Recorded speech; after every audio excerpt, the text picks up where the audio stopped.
तो यहाँ पर जितने भी किसान भाई अपना नया पंजीकरण करा रहे हैं तो पहले जान ले कि क्या आप इस योजना के लिए पात्र हैं या नहीं। कुछ महत्वपूर्ण बिंदु मैं यहाँ पर आपको बताऊंगा, उसी के अनुसार आपको पंजीकरण करवाना है। क्योंकि यहाँ पर काफी सारे किसान भाई ऐसे हैं जो योजना की पात्रता में नहीं आते हैं, फिर भी उन्होंने रजिस्ट्रेशन करा लिया है। तो ऐसे में जब उन किसान भाइयों की जांच की जाएगी तो उसमें वे किसान भाई अपात्र पाए जाएंगे और उन्हें इस योजना में जितनी भी किस्तें प्राप्त हुई हैं वो सभी उनसे वापस ले ली जाएगी। यहाँ पर वीडियो में कंप्लीट आपको महत्वपूर्ण बिंदु बताऊंगा और उसी के अनुसार आप सभी किसान भाई रजिस्ट्रेशन कराएं। तो वीडियो को लास्ट तक जरूर देखें।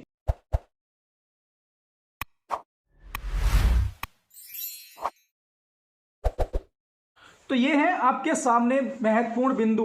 अगर आप इनमें से किसी भी कैटेगरी में आते हैं तो आप इस योजना के लिए पात्र नहीं हैं। तो यहां पर स्टार्ट करते हैं। सबसे पहला जो महत्वपूर्ण बिंदु है उससे, यहां पर लिखा हुआ है भूतपूर्व अथवा वर्तमान संवैधानिक पद धारक।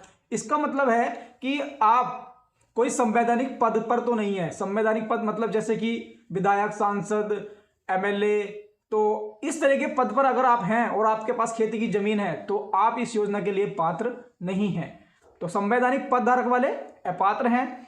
अब दूसरा पॉइंट है यहां पर भूतपूर्व या वर्तमान मंत्री। आप कोई पहले या अब वर्तमान में कोई मंत्री पद पर तो नहीं है और आपके पास जमीन है तो आप इस योजना के लिए अपात्र हैं। अगली कैटेगरी है केंद्र राज्य सरकार के अधिकारी या कर्मचारी, यानी कि आप भारत सरकार या राज्य सरकार के कोई कर्मचारी, यानी कि आप सरकारी नौकरी तो नहीं कर रहे हैं। अगर आप नौकरी कर रहे हैं, सरकारी कर्मचारी हैं एक, तो आपको इस योजना का लाभ नहीं मिलेगा, केवल 4th क्लास के कर्मचारियों को छोड़ करके। यानी कि आप एक किसान भी हैं और साथ में आप एक 4th श्रेणी के कर्मचारी हैं तो आप इस योजना के लिए पात्र हैं। अन्यथा अगर आप राज्य या भारत सरकार के सरकारी कर्मचारी हैं, group A, group B, group C, तो आपको इस योजना का लाभ नहीं मिलेगा। अगला महत्वपूर्ण बिंदु है आयकर का भुगतान। यानी कि जो किसान भाई आयकर का भुगतान कर रहे हैं, यानी कि अपना इनकम टैक्स जिनका कट रहा है, इनकम टैक्स जमा कर रहे हैं, तो ऐसे किसान भाइयों को योजना का लाभ नहीं मिलेगा। लेकिन इसमें एक पॉइंट यह है कि जो किसान भाई आईटीआर तो भर रहे हैं लेकिन उसमें उनका कोई भी पैसा जमा नहीं हो रहा है, कोई भी पैसा नहीं कट रहा है, 0 रुपए से वो उसको फिल कर रहे हैं, भर रहे हैं, तो ऐसे किसान भाई पात्र हैं। अन्यथा जो भी किसान भाई इसमें अपना पैसा कटवा रहे हैं टैक्स भरते समय तो वो इस योजना के लिए पात्र नहीं है। अगला महत्वपूर्ण बिंदु है मासिक पेंशन रुपए 10,000 से अधिक। यानी कि अगर आप एक किसान हैं लेकिन आपकी पेंशन आ रही है जो कि 10,000 रुपए से अधिक है तो आप इस योजना के लिए अपात्र हैं, आपको लाभ नहीं मिलेगा।